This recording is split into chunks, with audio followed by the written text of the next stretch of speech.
Bonsoir à toutes et à tous. Merci beaucoup d'être là pour cette belle soirée que nous allons vivre ensemble en hommage à Pascal Boroto, qui est donc le lauréat de ce 5e prix Voix d'Afrique avec un S, et il est accompagné de Mohamed Bougarsar, qui cette année, et comme l'année précédente, était président du jury. Donc nous allons vous proposer une soirée à 3 voix.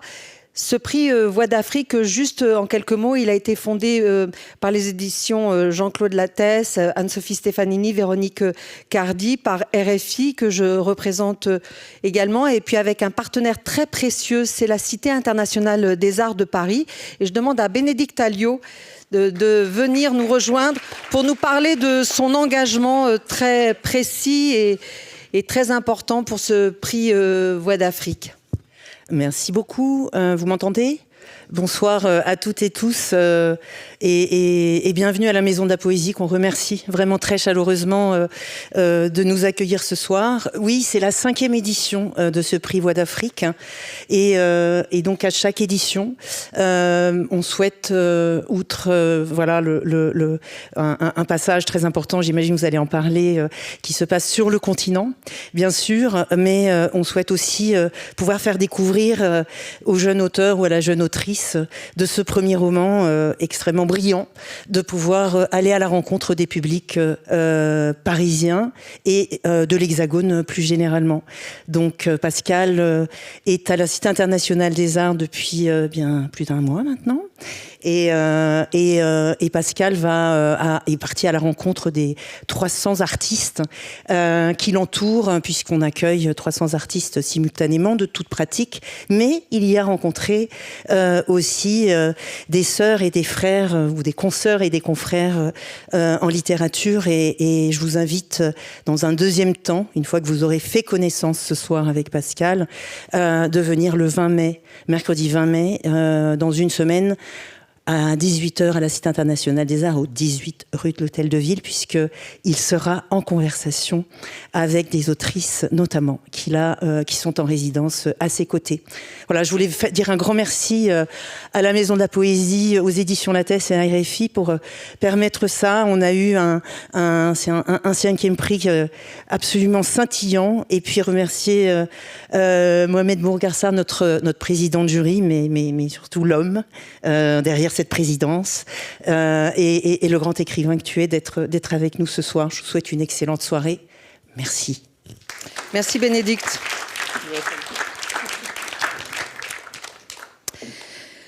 Bonsoir Pascal Naka Boroto. J'ajoute ce Naka parce que c'est important aussi dans votre identité.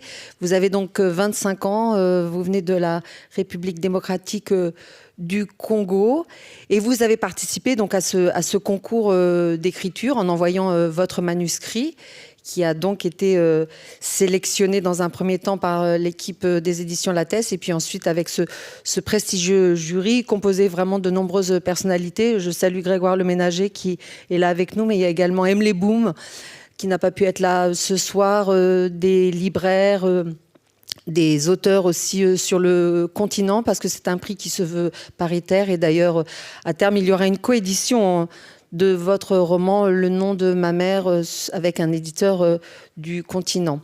Donc on s'est rencontrés il y a 2 mois à Kinshasa pour la remise du prix. Alors vous aviez fait un très long périple parce que vous venez de Bukavu, qui est donc dans le nord, et c'était pas si facile. Et vous allez en parler, c'est aussi l'objet de votre livre, bien entendu. C'est un pays qui est fracturé. On s'est rencontrés donc il y a 2 mois. Je me souviens d'un garçon timide, impressionné. Aujourd'hui, vous êtes là, à Paris, avec nous. Vous avez déjà rencontré beaucoup de monde, fait vraiment des belles rencontres. Comment ça va, Pascal ? Tout d'abord, bonsoir Catherine, bonsoir tout le monde. Ça va très bien. Là, à Paris, je suis bien entouré par mon éditrice, tout d'abord, Anne-Sophie, qui essaie toujours d'être là et de prendre de mes nouvelles, mais aussi à la Cité. Comme Bénédicte l'a dit, je suis bien entouré, donc je ne m'ennuie pas comme tel. Et voilà, je me retrouve à lire, à beaucoup lire ces derniers temps, et ça fait plaisir. Et donc, vous rencontrez surtout vos lectrices et vos lecteurs. Je pense que c'est important pour un auteur de se sentir lu et d'entendre le retour. Parce que ce livre, Le nom de ma mère, bien sûr, c'est un livre autobiographique. Bien sûr, c'est aussi votre histoire, particulièrement pour commencer celle de votre maman, dont vous nous racontez le parcours, Solange Loussikou, qui était une voix forte du journalisme en RDC.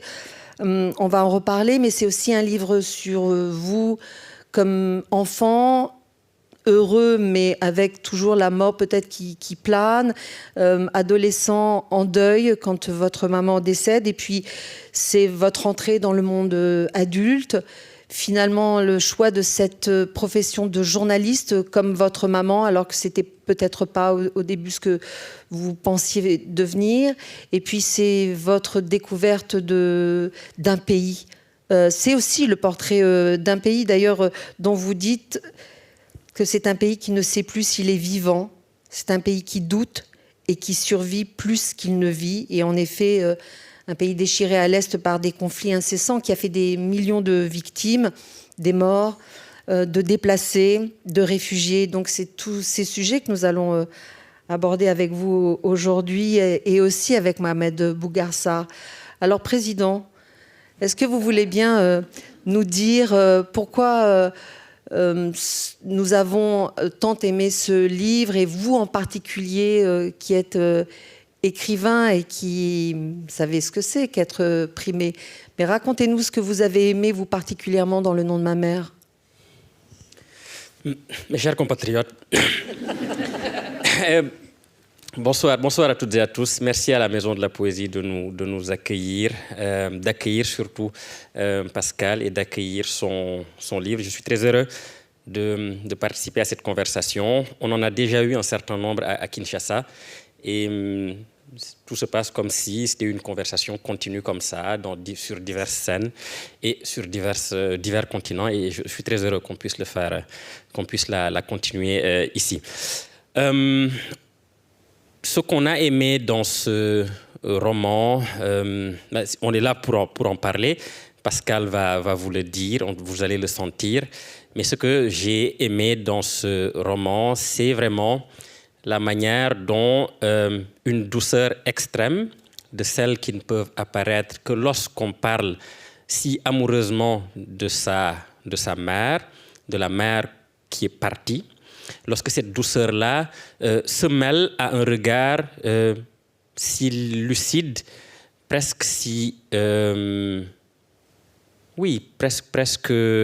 presque froid, sur une réalité qui est celle d'une guerre.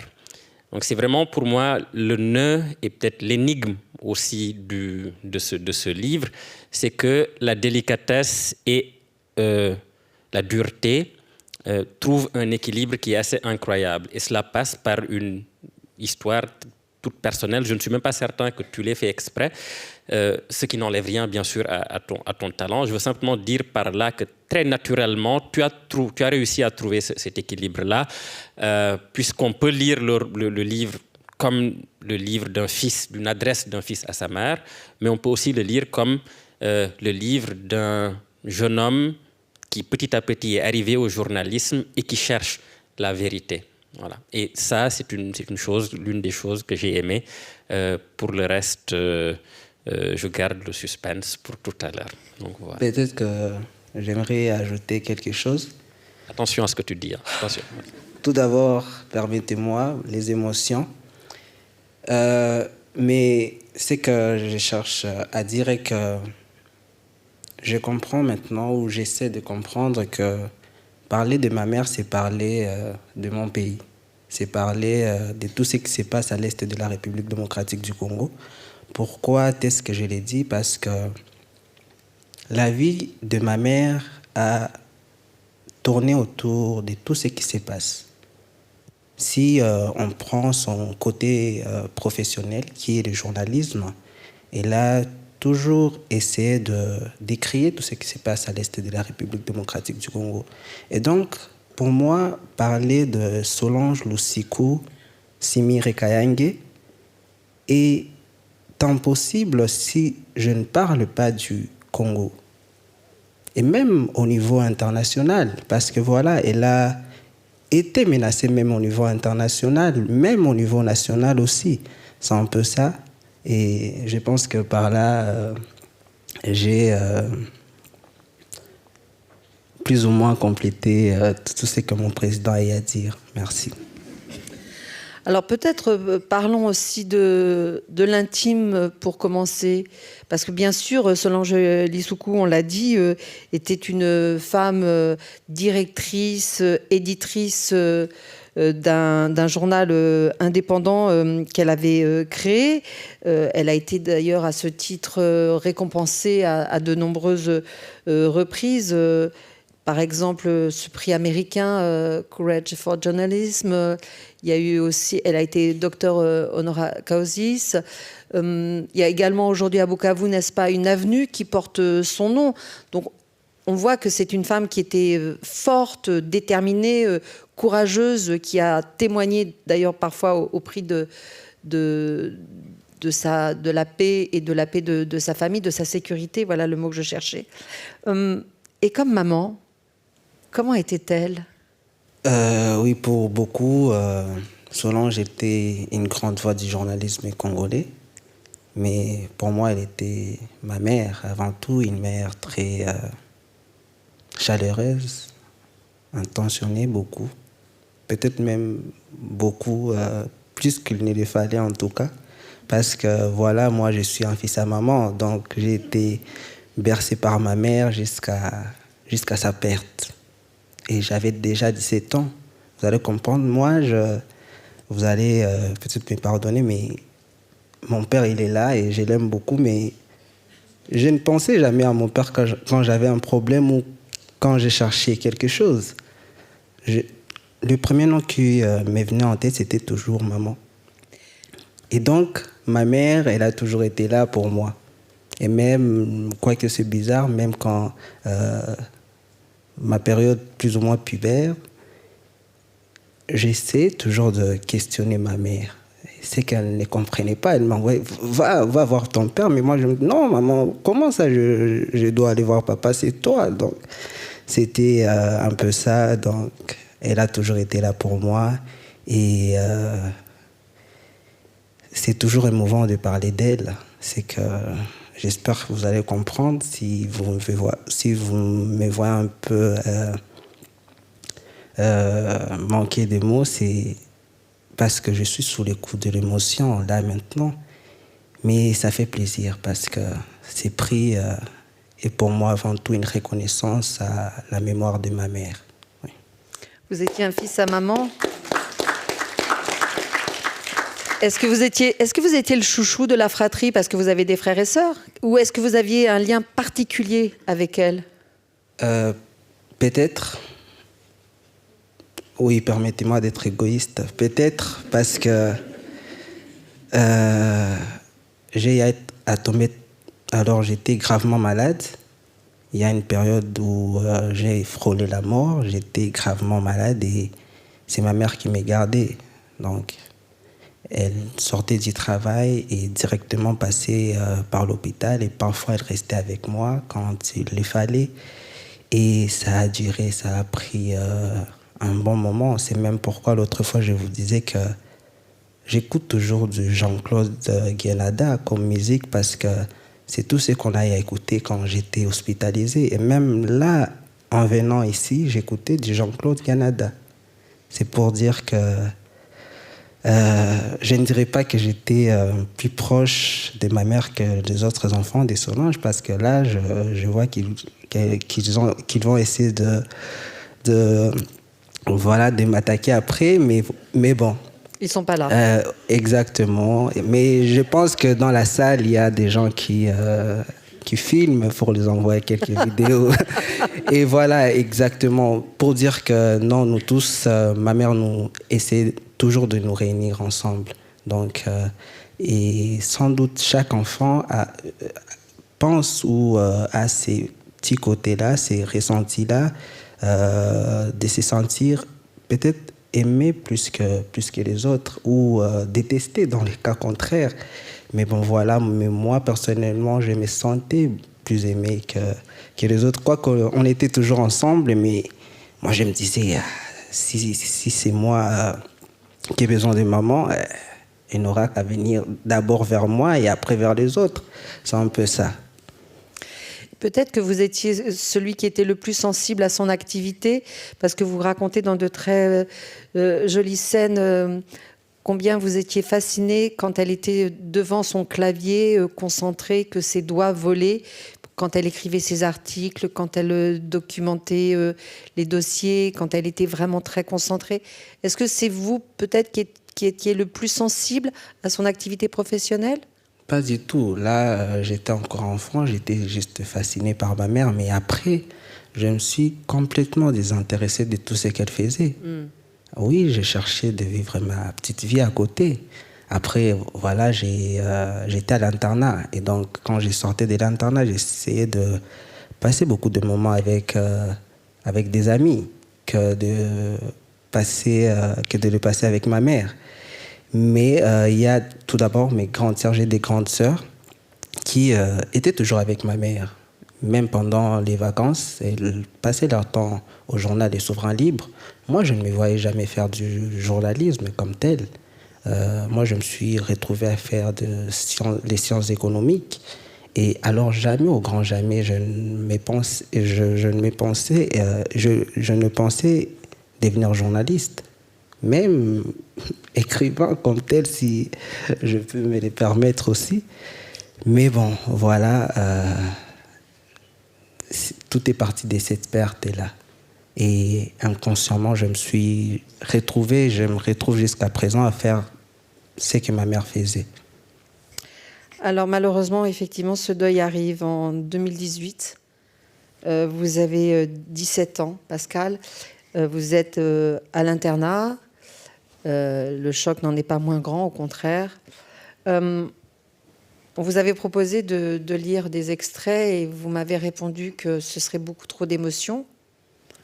Donc le président et moi, nous allons nous partager la tâche de lire des extraits de votre roman, avec celui-ci qui est donc juste après la disparition. Elle n'était plus. Plus de rire, plus de surnoms, plus d'ombre devant une machine, juste un silence dur et un vide qui ne se refermerait peut-être pas. Le monde continuait, bien sûr, mais moi, je m'étais arrêtée. Après son départ, j'ai d'abord cessé de parler. Pas aux autres, non, mais à moi-même. Ce silence m'effrayait. Il y avait trop de choses que je ne savais plus comment dire ni à qui confier. Je me sentais perdue. Je devais ressembler à un gamin égaré dans les rues d'une grande ville, les yeux baissés sur des pavés usés, comme si le poids de ses pas pouvait faire surgir les beaux vieux souvenirs. Le nom de ma mère résonnait dans mon esprit, un écho lancinant qui me rappelait tout ce que j'avais perdu. Les jours, les semaines qui avaient suivi la perte étaient amères. Même en famille, il y avait ce long silence que rien ne pouvait meubler. La maison était toujours pleine, mais plus rien ne vibrait comme avant.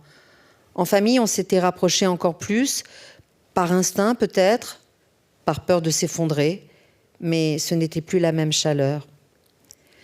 La lumière obligeait tout le monde à sortir des chambres, à se retrouver au salon, à rire malgré la fatigue, à danser sans raison. Il n'y avait plus Solange pour faire naître la vie au milieu des nôtres.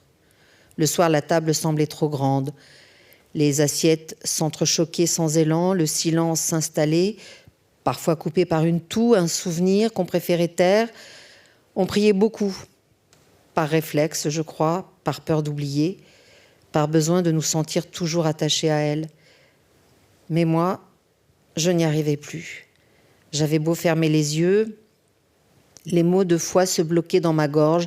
Je me disais, à quoi bon ? J'avais le sentiment d'avoir été trahie. Je n'étais plus à l'internat, j'avais fini ma dernière année du secondaire et en ville, il y avait toujours mes amis.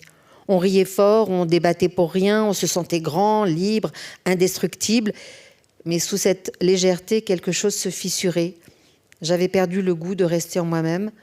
Je fuyais le vide à coups de musique, de rire, de vers, de visages nouveaux. Je ne buvais pas vraiment, non, mais je buvais à la vie, sans mesure, sans retenue. Je me dispersais, je m'oubliais. J'avais perdu l'innocence, le sens du monde, le goût des responsabilités. Un jour, à force de soirées sans fin, de dépenses inutiles, de rires forcés, j'ai su qu'il fallait que je cherche à comprendre ma mère autrement. J'ai pensé à rallumer son ordinateur. Il y avait dedans une forme de magie. Enfant, je la voyais souvent concentrée, tapant sur les touches comme si ses doigts portaient des secrets que seule la machine savait garder. Elle ne parlait pas, mais chaque son du clavier était comme une phrase qu'on écrit en l'absence de bruit. Je restais là, à l'observer, fascinée par ce monde qui se construisait sans bruit entre son écran et sa concentration.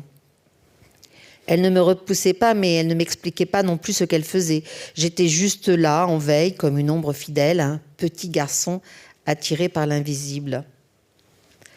À l'époque, je ne comprenais rien à l'informatique. Je savais que ce n'était qu'un logiciel. Je ne savais pas ce qu'était un logiciel, ni ce qu'on pouvait bien chercher à faire avec toutes ces lettres qui défilaient sur l'écran.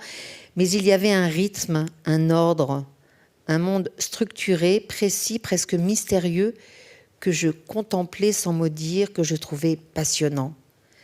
C'est sans doute là que s'est noué mon premier lien avec les machines, pas dans les salles de classe, pas dans les manuels, mais dans le regard émerveillé d'un fils qui voulait comprendre ce que sa mère faisait. Dans ce besoin d'être plus près d'elle, même à travers des gestes qu'elle ne commentait jamais. Alors, lorsqu'il a fallu faire un choix d'orientation, j'ai dit commercial informatique. C'était pour moi une manière de lui rester fidèle. C'était une évidence, oui, mais une évidence étrange, comme si son rêve s'était glissé en moi sans que je le décide. Peut-être que ce monde de machines n'était pas vraiment le mien, mais il portait son empreinte, sa façon d'être, son souffle. En le choisissant, je ne cherchais pas tant à me trouver qu'à la prolonger, à poursuivre ce qu'elle avait commencé là où ses doigts s'étaient arrêtés.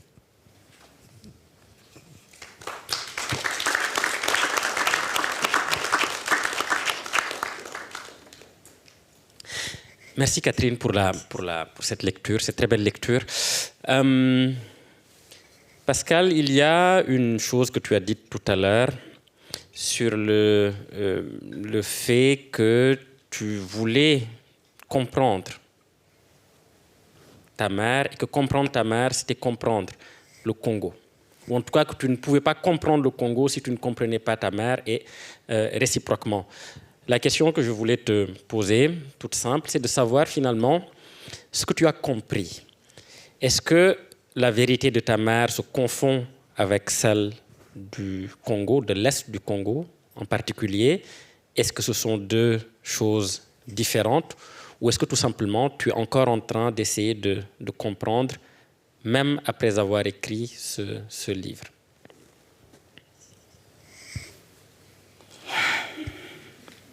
Je pense que je ne comprendrai jamais tout. Et que ce soit de mon pays, parce que la situation à l'est du pays est très compliquée, très complexe. Sur les terrains, en tout cas, la réalité est brutale. À l'est de la République démocratique du Congo, la réalité est brutale, plus brutale que tout ce qu'on peut voir dans les réseaux sociaux, parce qu'on se retrouve pris en étau. D'un côté, la rébellion chapeautée par le Rwanda qui fait tout ce qu'il veut, la rébellion qui s'installe, et de l'autre, l'État qui tente de se positionner, mais dont l'action ne se traduit pas par des faits concrets. Et voilà, aujourd'hui, on nous parle des accords, on nous parle de pourparlers, on nous parle de diplomatie. Mais derrière ces discours qui ne cessent, il y a les citoyens, nous. Il y a nous qui sommes les premières victimes. Donc, voilà qui nous sommes abandonnés à notre triste sort.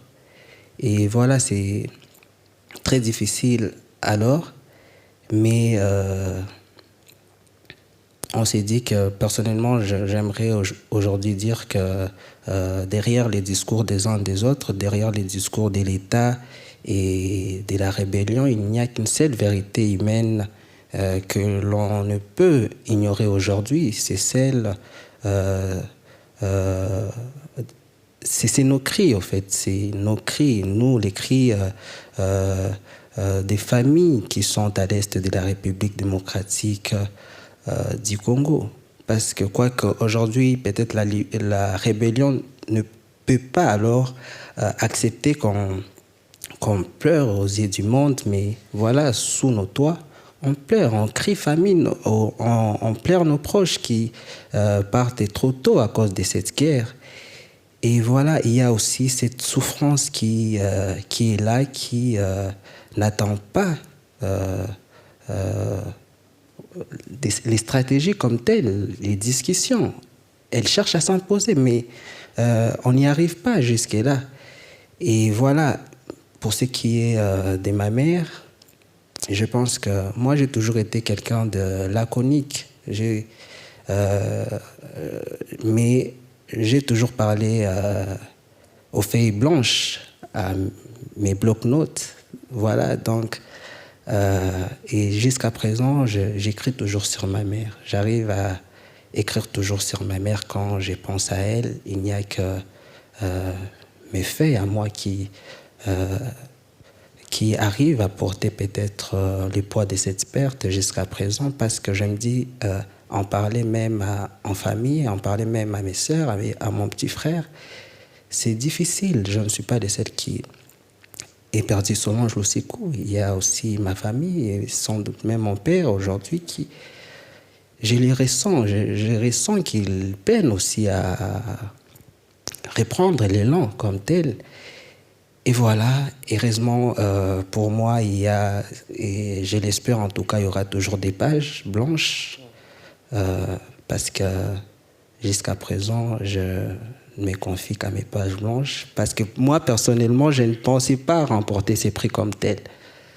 Et voilà, et même après l'appel de Anne-Sophie et Emma, la première question que je me suis posée, je me suis dit, ah, donc mon histoire, que je considérais plus ou moins intime, sera offerte au reste du monde, donc tout le monde saura. C'était un peu ça pour dire que je ne l'aurais jamais pensé. Je n'aurais jamais pensé remporter ces prix. Mais voilà. Mais ce qui est étonnant, c'est que tu dis... Enfin, étonnant, c'est aussi tout à fait compréhensible, mais j'aimerais que tu en parles un tout petit peu. C'est que même après avoir écrit ce livre, même après, oui, tout un 200 pages consacrées pour une grande partie, même intégralement à ta mère, tu continues. Qu'est-ce que tu penses n'avoir pas encore saisi de ce qu'elle a été, de ce qu'elle t'a aussi légué? Et j'emploie ce mot de legs tout à fait à dessein parce que, et Catherine l'a un peu évoqué, et on l'a entendu dans la lecture, quand ta mère part, il y a un premier mouvement presque de résistance à l'écriture, de résistance au journalisme. Tu te tournes vers tout à fait autre chose et vers les feuilles Excel. Il y a un passage du roman qui est assez drôle sur le fait que tu commences à remplir les feuilles Excel. Et pourtant, je n'ai rien contre les feuilles Excel. Tableau. Et invariablement, fatalement, tu es attiré vers l'écriture et tu commences à aller frapper à la porte du Souverain Libre, qui est le journal qu'elle a fondé, et tu es engagé d'abord comme stagiaire là. Après tout ce passage vers l'écriture, après avoir écrit le livre, tu continues tout de même à écrire sur tes papiers. Je ne vais pas te demander ce que tu écris sur ces papiers-là, mais est-ce que tu pourrais tout de même dire un tout petit peu ce que... en fait, ton sentiment après avoir écrit le livre vis-à-vis de ta mère. Est-ce que tu as l'impression qu'il y a quelque chose qui manque? Est-ce que tu as l'impression qu'il y a quelque chose que tu n'as pas saisi? Est-ce qu'il y a un secret autour duquel tu tournes. Voilà. Je n'arrive pas à comprendre pourquoi elle était si têtue. C'est si bref et si brutal, mais c'est un peu ça. Parce que ma mère avait une conviction très forte. Elle était militante. Et moi, comme je l'ai dit, en plus d'être ma mère, elle était une grande voix du journalisme congolais. Et ça prenait toute son énergie. Cette conviction, ce militantisme. Et voilà, jusqu'à, comme même dans les livres, c'est dit, c'est écrit, on a eu à être menacé plusieurs fois en famille. Et aujourd'hui même, être enfant, être mari de Solange Lusiku, au regard de la rébellion, c'est un danger, nous sommes une cible. Mais voilà, aujourd'hui, avec mes interventions d'ici et là, il y a toujours cette question qui revient sur la situation à l'est de la République démocratique du Congo. Et moi, la première chose à laquelle je pense, c'est la sécurité de ma famille. Mais quelque part, je me dis aussi, si je ne le fais pas, qui le fera? Et qu'est-ce que ferait Solange Lusiku? Mais elle voyait tout ça et elle continuait. Et aujourd'hui, je me retrouve aussi, je dirais, à faire la même chose. Quoique, je le faisais déjà bien avant. Parce que quand la rébellion, elle a commencé sa route dans les provinces, dans les plaines. Nous sommes en ville, à Bukavu. J'ai dénoncé déjà tout ce qui se passe à l'est de la République démocratique du Congo, en général, parce qu'à l'est, c'est grand. Il y a le sud Kivu et le nord Kivu, et plus encore. Mais voilà, la rébellion, elle est arrivée sur place, à Bukavu, et j'ai continué. Pourtant, parler de la rébellion d'une manière négative est synonyme de suicide. Les rebelles s'appellent des libérateurs et ils imposent ces narratifs-là. Mais moi, je me pose la question, quand est-ce qu'un libérateur est oppresseur? Et je me suis dit, parce que la presse, elle est menacée, elle est muselée. On nous impose une ligne éditoriale. Mais moi, je me suis dit, quelque part, mais si nous, journalistes, on ne parle pas, qui parlera? Mais je ne voulais pas aussi faire porter ces poids au journal des souverains libres. Et donc, personnellement, j'ai pris, parce que j'ai un compte X, j'ai continué à dénoncer tout ce qui s'est passé. Et la rébellion était déjà là. Il y a eu ma famille, il y a eu mon père et mes sœurs qui sont venus, ils m'ont dit, arrête, tu ne comprends pas ce qui se passe. Mais je me suis dit, si, je comprends. Et c'est même pourquoi je continue. C'est un peu ça. Heureusement pour moi, je dirais, la rébellion n'a pas encore, ou bien je dirais, n'avait pas encore porté des yeux sur moi. C'est qui, je pense, a changé dès lors, parce que voilà, aujourd'hui, je suis prévôt d'Afrique. Mais voilà, je dirais que je continuerai toujours, parce que je me dis que Solange continuera toujours. Mais aussi, je me dis, quelquefois, sans doute, parce que j'arrive parfois, et même aujourd'hui, je ne pensais pas comme tel parler de tout ce qui se passe à l'est de la République démocratique du Congo. Je me disais que quelque part, peut-être que je ne pourrais pas énoncer les noms comme tels, je ne pourrais pas parler de l'AFSM 23 comme tel, du Rwanda comme tel, mais je me dis que sans doute c'est la voix engageante de Solange Lusiku qui me pousse à parler même ce soir. C'est un peu ça, parce que si on n'en parlait pas, j'ai décrit même ces silences dans les livres, ces silences de la communauté internationale, qui, selon moi, fait partie intégrante du drame. Parce que non seulement ces silences prolongent la violence, mais il enferme les victimes dans un second effacement. Moi, personnellement, je n'aime pas utiliser ces mots victimes, parce que voilà, il renferme aussi la personne, c'est qu'il a à subir. C'est qu'elle a à subir, pardon. Mais voilà, il faut que gravité soit comprise. Il faut parler. Il faut décrier. Sinon, les gens ne pourront pas comprendre concrètement ce qui se passe à l'est de la République démocratique du Congo. C'est même pourquoi j'utilise cette approche-là. Je cite, j'étale quelques récits dans ces romans pour que les gens comprennent concrètement ce qui se passe.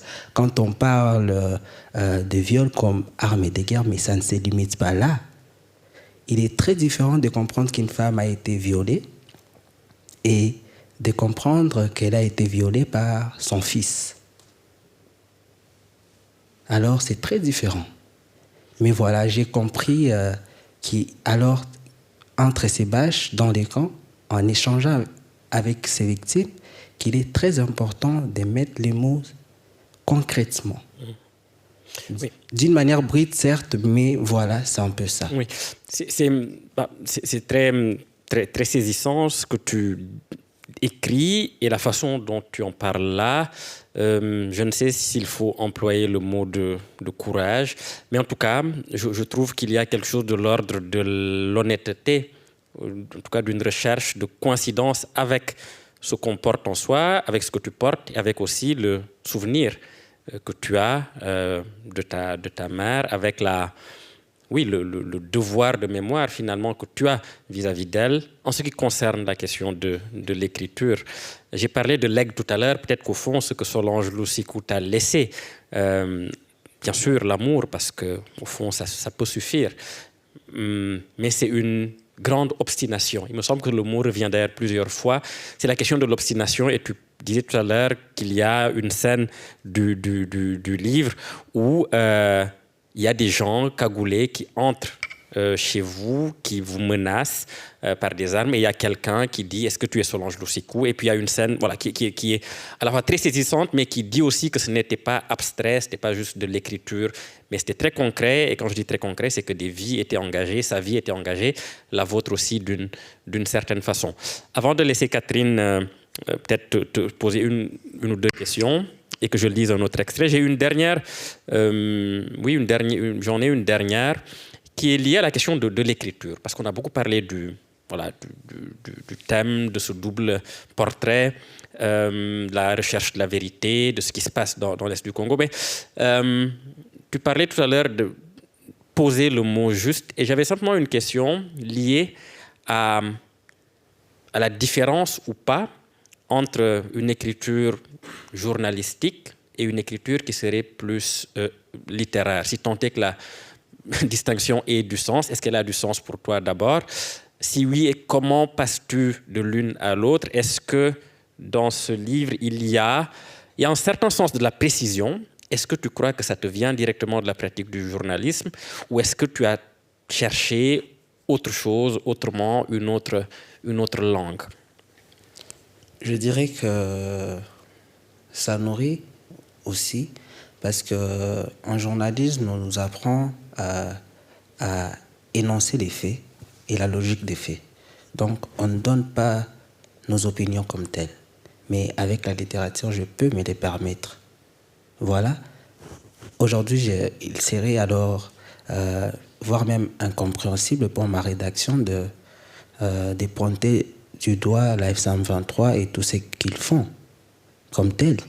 On doit laisser la place aux lecteurs de se faire eux-mêmes l'idée de comprendre, de chercher à comprendre ce qui se passe concrètement. Le journalisme, comme je l'ai dit, nous apprend à rester loin de nos opinions. Et donc, on ne fait qu'énoncer les faits. Mais la littérature, c'est vrai, je l'ai bien compris aussi après. Cet écrit-là, je dirais journalistique, m'a beaucoup aidé, parce que j'ai cherché à fouiller un peu et comprendre, me documenter, mais fort malheureusement, la RDC est un manque cruel d'archives citoyennes. Et ça a été très difficile parce que, voilà, il me fallait faire avec ce que j'avais.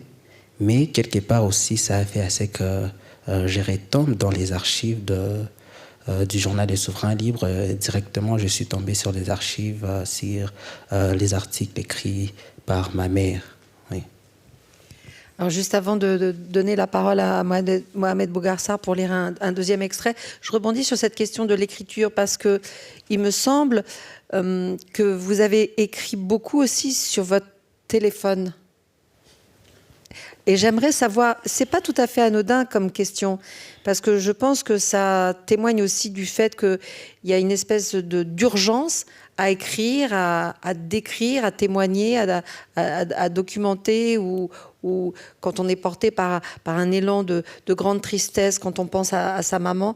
Est-ce que vous avez senti que écrire sur votre téléphone portable la plupart de ce livre, plus que sur les pages blanches que vous évoquiez tout à l'heure, a pu donner une énergie ou une couleur particulière à ce récit? Sans doute, parce que voilà, il y avait une urgence particulière, comme c'est si bien dit, comme vous l'avez si bien dit. Et généralement, je me retrouvais à écrire même en route. Je pouvais m'arrêter facilement quelque part et prendre mon téléphone et écrire, juste écrire, parce que j'avais toujours ce besoin-là de m'évader. Et je ne voulais pas rester seul aussi au début. Je cherchais à être entouré. Mais même étant entouré, même de mes amis, j'étais seul. Je me retrouvais seul. Et voilà, j'ai sorti toujours mon téléphone pour écrire. Et ça, ça m'a beaucoup aidé. Et voilà, même après, dans les camps, quand je rencontre les victimes, je savais qu'une fois à la maison aussi, parce que voilà, c'était un marathon pour rejoindre les camps des victimes. Et nous qui étions dans la ville, c'est toute une distance. Et la fatigue, derrière tout ça, il y a la fatigue. Et les travaux qu'on devrait faire en été, je pense au début, parce que j'ai commencé comme agent d'identification des victimes pour le compte d'une institution de l'État qui est le FONAREV, le Fonds de réparation des victimes. Et on était à 153, je crois. Et en face de nous, on avait des millions de victimes. Vous comprenez la charge? Et plus les trajets, c'était alors très difficile. Et donc, moi, ce que je faisais, en rentrant, même sur la moto, j'essayais d'écrire. Et une fois... J'espère. Vous n'étiez pas en train de conduire en même temps? Non, pas du tout. Pas du tout. Je ne connais même pas conduire la moto, donc voilà. Mais quand même, derrière quelqu'un, vous étiez avec votre téléphone? Exactement. Parce que non seulement je ressentais l'urgence, mais au fait, je voulais rendre les mots comme on me les a donnés. Il y a ça aussi, quoique j'enregistrais tout. Mais voilà, il y a de ces victimes-là qui m'ont particulièrement touché. J'ai parlé dans les livres. C'est une femme qui, jusque-là, je pense qu'elle est toujours là dans ma tête. Même nous, agents, on a eu, juste après le premier jour, il y a de mes collègues qui ont voulu à ce qu'on soit suivi psychologiquement, pour dire que c'était très difficile, même là.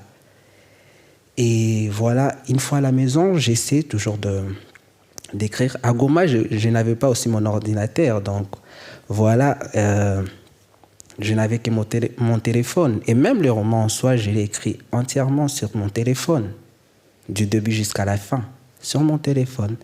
Aujourd'hui, avec le smartphone, on peut avoir Word dans nos téléphones. Et voilà, ça m'a facilité. Et il s'avère qu'aujourd'hui, je continue même à écrire sur mon téléphone. Et voilà, quoique j'aime toujours les feuilles, sentir les feuilles, mais j'ai appris à aimer aussi à écrire sur téléphone. Mohamed, on vous écoute pour ce deuxième extrait. En attendant de prendre un peu de souffle, c'est vrai qu'en parlant des motos, quand on parlait, j'y ai pensé comme ça parce que il se trouve que lors de notre séjour à Kinshasa, il y a eu une nuit où, oui, je raconte Bon. Ce qui se passe à Kinshasa reste à Kinshasa. Très bien.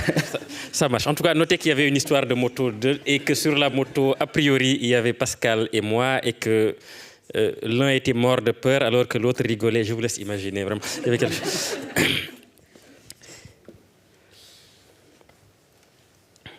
Le Sud qui vous tenait debout par habitude. De villes en territoire, la vie persistait entre deux rafales d'armes et deux silences muselières. Les espoirs étaient usés, les voix prudentes, les calvaires interchangeables. Il y avait toujours quelque part une alerte, un deuil collectif, un convoi de déplacés. Les saisons passées sans rien clore, on vivait dans une boucle d'incertitude et de violence. Ce qui me frappait à la relecture, c'était la répétition.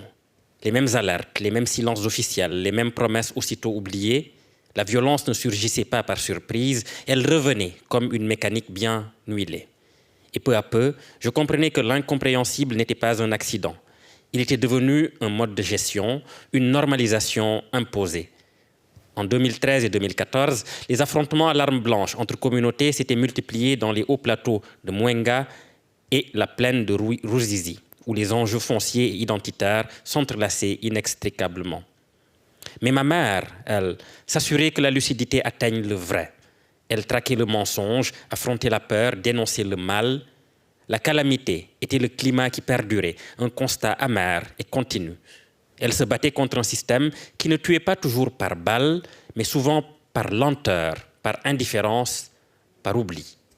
Son courage n'avait rien d'héroïque au sens romanesque, c'était une obstination tranquille, une fidélité au devoir, une manière de tenir debout quand tout pousse à s'asseoir.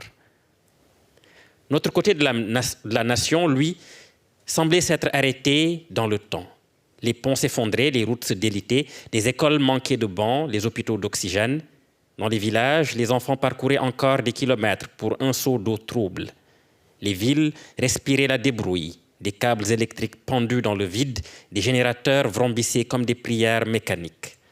La pauvreté n'était pas un État, c'était toute une géographie. Et dans ce décor, des promesses politiques s'érodaient avant même d'avoir été formulées. Ce que je voyais alors, le pays le vit encore aujourd'hui, sous d'autres formes, avec d'autres noms. Les acteurs changent, les méthodes évoluent, mais le fond demeure.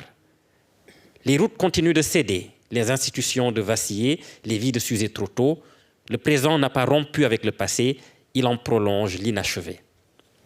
À la radio, les dirigeants promettaient, les rebelles juraient, les diplomates observaient, et le peuple, lui, se taisait, occupé à survivre.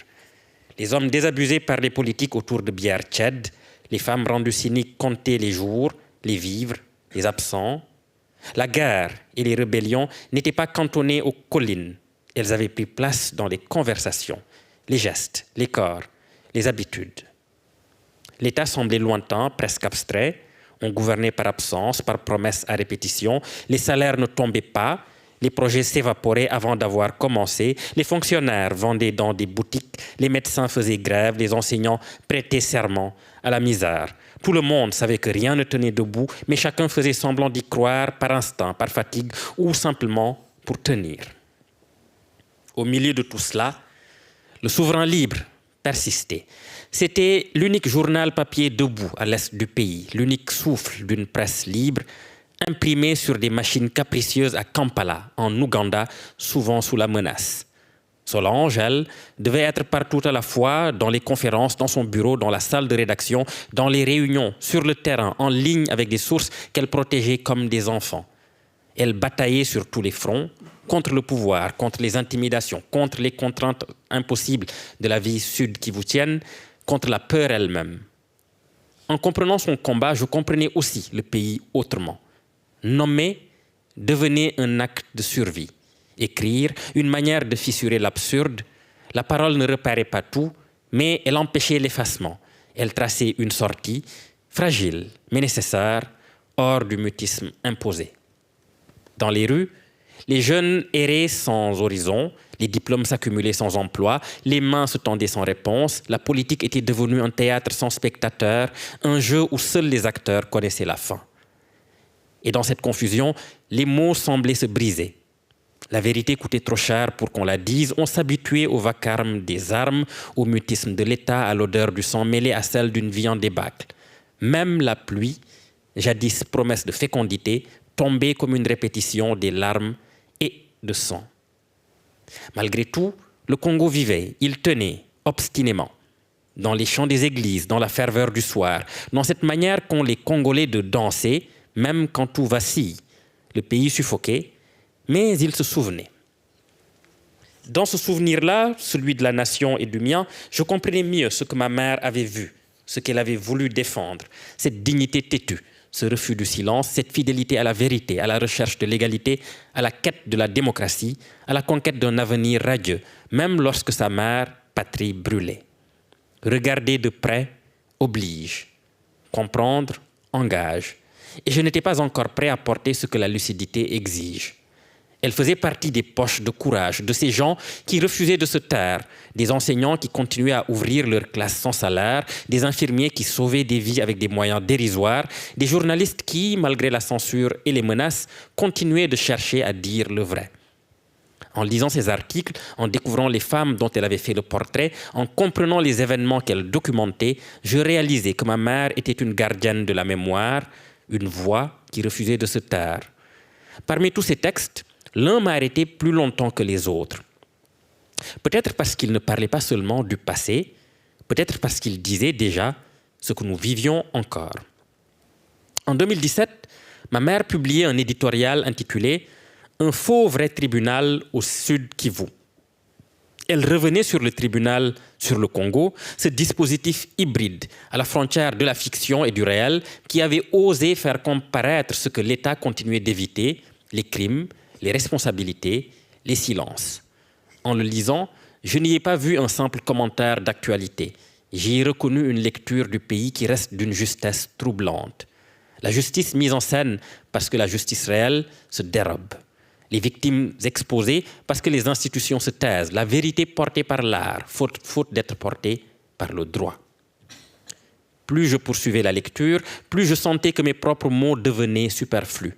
Ce que l'article disait dépassait le moment qu'il avait vu naître. Cela touchait à quelque chose de plus large, de plus tenace, qui n'avait pas vieilli avec les années. Le temps n'avait rien affaibli, au contraire. Alors j'ai continué à lire, simplement, et sa voix a repris place dans cet éditorial numéroté, daté, posé là comme une balise, 2017, 22e année, N 118. Et donc là, c'est l'article de la mère. Un faux vrai tribunal au Sud Kivu. Tout était du faux vrai dans le vrai faux. C'est l'impression sans peccadille que l'on retire au sortir de la séance de projection du documentaire Tribunal sur le Congo. Mais de quoi s'agissait-il? Même si la logique d'un vrai tribunal peut nous laisser dire que le tribunal sur le Congo était un film fiction, j'ai la ferme conviction qu'il s'agissait d'un vrai tribunal. Peu importe le sens qu'on accorderait à ce qualificatif. Et pourquoi? Premièrement, tous les décors exigés pour la tenue d'un procès équitable étaient savamment plantés et persuasifs. Je pense à tous ces témoins réels, avec de vraies versions des faits vécus dans le réel. Ils étaient là, narrant les peines et les atrocités par eux endurées toute la période de leur galère durant, plus que des humains mal intentionnés infligeraient à leurs semblables autant qu'ils seraient sans foi ni loi. Des récits, bien que méticuleusement préparés, ont plongé l'assistance dans les affres de la barbarie humaine du XXIe siècle. Ils étaient là, des témoins congolais, venus de divers coins du pays pour faire revivre ce passé douloureux. Certains, craignant pour leur vie, témoignaient sous cagoule. Il était instauré une sorte de protection des victimes et des témoins, comme le veut la Cour pénale internationale. Évidemment, des représailles étaient à craindre, et certains visages de bourreaux devaient être dans la salle lors du tournage de ce film à la fois fiction et document. Certes, il fallait les craindre la journée, car des éléments de la police nationale congolaise ne voient pas la nuit, dixit Jean-Julien Mirouho, alors ministre de l'Intérieur en province du Sud Kivu. D'aucuns avaient compris que Jean-Julien tremblait comme une feuille. Le stress et la pression du public lui avaient fait perdre son latin pour qu'il s'entende dire une rébarbative parole. À la barre, on ne rigole pas. Deuxièmement, le public accourait pour être présent, signe que toute la province du Sud Kivu, visiblement a visiblement soif de voir et de savoir. Les incriminés sont-ils des arguments convaincants pour la défense? Ils sont nombreux qui voudraient comprendre à quel niveau les multinationales amassaient les minerais du Congo comme dans un champ de maïs abandonné aux vautours. Du vrai, parce que les jurés avaient présenté des photos vraies, des cartes qui ont fait grincer des dents à tout le public. Les événements de Sindjira ont été racontés à chaud. Ils ont décrit le calvaire imposé par la multinationale Banro, obligeant des familles à aller croupir dans le fond et la misère, dans le froid et la misère. Le gros bétail qui s'abreuve à la source, devenu exutoire des déchets toxiques rejetés après extraction de l'or, meurt naturellement sur le coup. La végétation qui y poussait jadis ne reste aujourd'hui qu'un lointain souvenir. Ces maisonnettes qui ne permettent aucune intimité des couples demeurent. Ces logis mal lotis, rappelant les camps de concentration, sont encore appelés par les Sindjirois, habitants de Sindjira. Il y a là du vrai? Non. Du vrai également, car le public avait compris combien le peuple congolais demeure sans défense. Forces armées et groupes armés, bandes armées étrangères et locales, coupeurs de route, visiteurs de nuit et autres criminels non autrement identifiés se livrent à cœur joie à une kermesse non-stop. Toujours et encore du vrai. Et dire que toutes les auditions ont mis à nu toute la réalité du vécu quotidien du peuple congolais meurtri jusque dans ses entrailles. Le rêve de Milorao, qui n'est qu'une fiction, comme le tribunal, qui nous a amenés et qui deviendra un jour une réalité. C'est le vœu du peuple congolais. Une fiction? Connais pas. Peut-être pour le réalisateur, mais une réalité pour les Congolais de la partie est du pays, celle qui a souffert toutes les affres de la terre, mais que connaissent eux, les Congolais de l'Est de la République? En refermant cet article, j'ai eu le sentiment d'entendre une alerte restée sans réponse. Rien de ce qu'elle écrivait alors n'a vraiment cessé. Les tribunaux demeurent symboliques. Les crimes, eux, restent bien réels. Et le pays continue d'attendre que la justice sorte enfin de la fiction.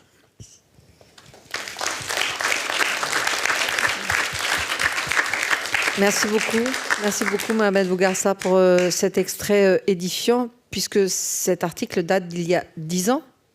Et c'est comme si en 10 ans, les choses n'avaient pas suffisamment changé, loin s'en faut. Dire, écrire pour lutter contre l'effacement, pour lutter contre l'indifférence. Et vous avez ajouté aussi cette dimension de documenter et de donner la parole avec les voix des oubliés. J'aimerais bien que vous nous en disiez un mot, parce qu'il en est question dans le roman, mais pour que le public se rende compte que finalement, vous allez au-delà de ce travail de journaliste qui est de donner les faits, de rester dans une forme de neutralité, en tout cas, de vérité. Mais en plus, c'est faire entendre la voix de ces oubliés. Ces romans, pour moi, ajoutés au prix, est une sorte de mémoire immarcessible, parce qu'elle s'inscrit dans les temps. Et je l'ai écrit pour que même les générations futures puissent comprendre ce qui se passe aujourd'hui. Parce que voilà, comme je l'ai dit, nous sommes en manque d'archives citoyennes en RDC. Et même quand j'ai compris cela, j'ai essayé de faire quelque chose. Et c'est par là où j'ai pensé à créer une structure qui est les Voix des Oubliés. Les Voix des Oubliés, qui est une archive citoyenne des violences commises en République démocratique du Congo.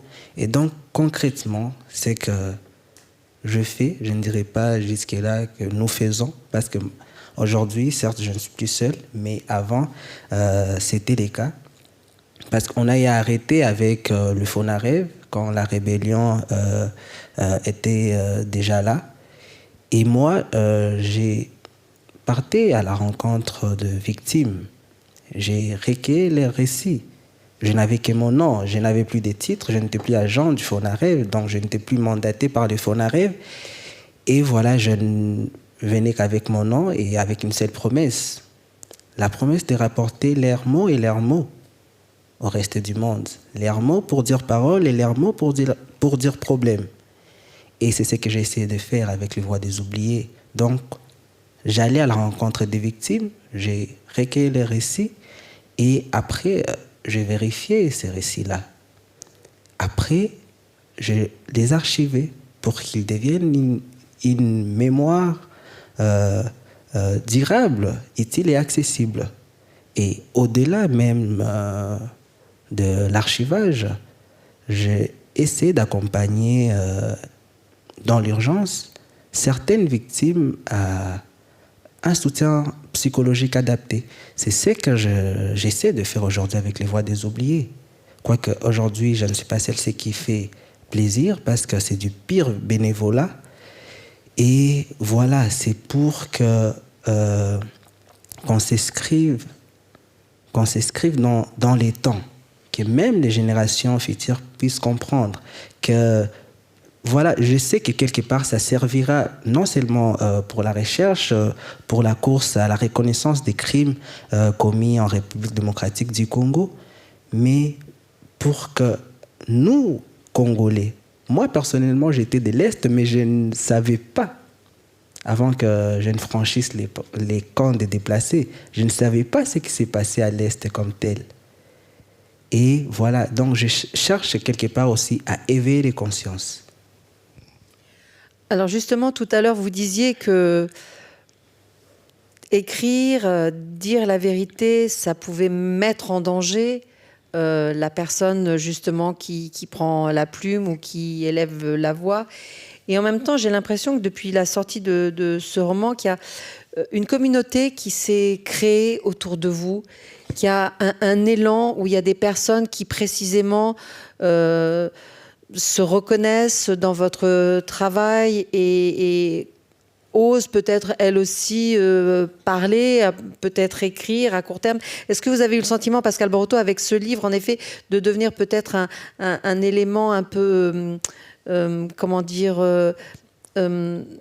résilience peut-être. Non, je pensais pas à résilience, je pensais plutôt à un moteur qui met en route quelque chose et un mouvement vraiment plus largement collectif. La flamme, elle est là. Le mouvement est là, mais on n'a pas assez de force comme tel. Comme aujourd'hui même dans la capitale, jusque-là, certes, je reçois des messages en privé d'encouragement et je ressens dans ces messages une forme de résilience. Mais c'est, comme je l'ai dit, c'est juste en privé. Même mon État aujourd'hui n'arrive même pas à prendre cette initiative de m'approcher pour essayer plus ou moins de comprendre. Parce que c'est que moi j'ai compris qu'eux-mêmes ne savent pas, n'arrivent même pas à comprendre ce qui se passe à l'Est de la République démocratique du Congo. Et ceux qui comprennent, ce sont des citoyens comme moi qui vivent à l'Est de la République démocratique du Congo. Mais à l'Est, il y a un contrôle alors total du récit. Et ils ne peuvent alors pas, et en tout cas, je ne dirais pas qu'ils n'ont pas ce courage-là parce que ça demande beaucoup. Comme je l'ai dit, c'est synonyme de suicide, parler de la rébellion d'une manière négative. Voilà, mais on se demande quelque part où est l'État. Parce que je ne dirais pas que tout ce que j'ai fait reviendrait à la charge de l'État. Mais voilà, de l'État. Mais voilà, aujourd'hui, ce qu'on essaie de faire est qu'on essaie aussi quelque part de pousser l'État congolais à prendre ses responsabilités. Certes, aujourd'hui, il se retrouve à faire de la diplomatie, entre guillemets, mais nous, on n'a plus besoin de la diplomatie. On veut simplement la paix. Parce que derrière la diplomatie, il y a des intérêts. Et nous, on n'a plus la force d'attendre qu'il y ait satisfaction de deux côtés. Avant tout, nous, on veut juste la paix. Si il y a l'État et la rébellion qui se mettront juste à côté et discuter, et nous, que nous ayons cette paix-là, ça nous irait, simplement. Mais voilà, ils ne nous laissent pas vivre en paix. Ils ne prennent pas des initiatives, voilà, de se dire qu'on peut sortir de l'Est, et je dirais même parler dans les lacs Kivu. Mais voilà, il y a cette force qui est là. Mais je ne dirais pas sous-exploitée parce que c'est, comme je l'ai dit, la situation de l'Est est complexe. Même moi, jusqu'à présent, je n'arrive pas entièrement à comprendre ce qui se passe. Et je suis journaliste. Ce qui est grave, quelque part. Mais voilà, même les présidents, même Kagame aussi, n'arrivent pas à comprendre ce qui se passe à l'Est. Notre président et les présidents du Rwanda, tous n'arrivent pas à comprendre ce qui se passe à l'Est. Donc c'est compliqué. Et c'est très vague, très flou.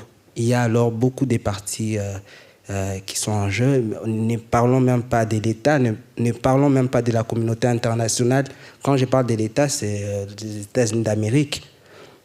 Ne parlons même pas de la communauté internationale, parce que voilà, l'Est de la République démocratique du Congo a toujours été convoitisé. Et c'est de ça qu'on parle aujourd'hui. Quoique il y a, je dirais, des interventions voilées, mais il n'y a rien de concret comme tel. Oui, mais néanmoins, c'est grâce à votre livre que nous, on comprend et que peut-être d'autres concitoyens du pays vont comprendre aussi et vont s'autoriser à plus en parler. Moi, je pense que c'est un roman précieux dans le sens où il met quand même des mots sur précisément des situations qui ne sont pas comprises à l'extérieur de la République démocratique du Congo et à l'intérieur, comme vous nous le dites. C'est pour ça que c'est un roman précieux. Je ne voudrais pas que l'on se quitte sans que je demande à Mohamed Bougarsar, que j'ai eu la chance de connaître tout jeune écrivain, avant même son premier roman, et qui donc est aujourd'hui le parrain de Pascal Boroto, primo-romancier de fait. Quel conseil vous pourriez lui donner dans ce monde brutal et ce monde de la littérature? Qu'est-ce que vous pourriez lui dire pour l'aider à avancer? Bon, déjà, arrête de t'habiller si bien, parce que bon, à côté, on est... Je suis congolais. Oui, ben ça c'est vrai. Ça, c'est... Oui, on n'a pas la touche, nous. Hein. C'est vrai, voilà, là, on perd. Ben, les conseils, bon, je me méfie toujours. Je ne sais pas quoi dire aux jeunes écrivains, parce que, en réalité, les seuls conseils que j'ai sont assez désespérants. C'est-à-dire que tu trouveras ta voie tout seul. Il n'y a rien qu'on puisse te conseiller qui marche vraiment. Tous les conseils sont des arnaques. En fait, ce sont vraiment des choses, je pense que je sens déjà en toi, c'est-à-dire une forme extrême de pudeur, d'humilité, un désir de lire. On a beaucoup parlé de lecture depuis Kinshasa, de choses que tu aimerais lire, que tu voudrais lire, qui pourraient peut-être t'intéresser. Voilà, c'est le seul conseil permanent que j'ai en réalité, c'est qu'il faut continuer à lire, parce que c'est ce qui à la fois apprend l'humilité, mais apprend aussi la nécessité de chercher profondément en soi, ce que tu as commencé à faire. Voilà, pour poser les mots les plus justes entre soi et le monde, ce qui n'est pas toujours évident en réalité, parce que le monde oppose toujours une vitre assez tenace pour être compris. Mais je pense que voilà, tu as commencé ce travail-là. Il faut maintenant continuer et le faire avec patience, joie et aussi un certain sens. Vous voyez, là, je pontifie, donc bon, je m'arrête là. Mais en tout cas, je ne peux que t'encourager et j'attends déjà avec hâte ton prochain texte. Je pense que je ne suis pas le seul. Voilà, donc je m'en arrête là. Et comme on m'appelle président depuis tout à l'heure, vive la République et vive la littérature. Merci beaucoup. Je vous propose de continuer cette soirée à l'extérieur. Pascal Boroto va vous signer des exemplaires. Son roman est disponible et puis peut-être lui poser des questions directement. Merci beaucoup à tous les deux. Merci beaucoup Pascal. Merci Mohamed Gassar d'avoir été là. Merci à vous tous pour votre attention. Merci. Et bonne soirée. On se retrouve à l'extérieur.